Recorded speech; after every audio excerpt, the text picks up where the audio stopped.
मनाउन गइराखेका छौँ। यदि कसैलाई अप्ठ्यारो कसैलाई असुविधा भएको भए म संस्थाको तर्फबाट हार्दिक क्षमा प्रार्थी माग्न चाहन्छु र अलिकति टाढा भएको हुनाले हामी सबै अलिक छिटो बिराबारी हुनुपर्नेछ।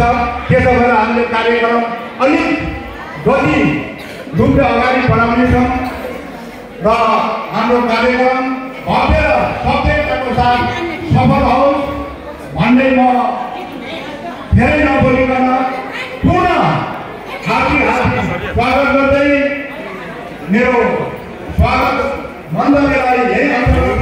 धन्यवाद, नमस्कार, जय भारत, जय भारत।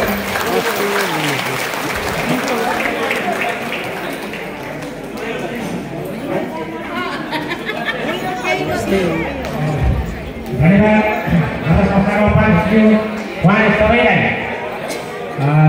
स्वागत गरेर यहाँबाट भइसक्नु भएको छ। आदरणीय महानुभावहरू, अब हामी ढिला नगरिकन कार्यक्रमलाई अगाडि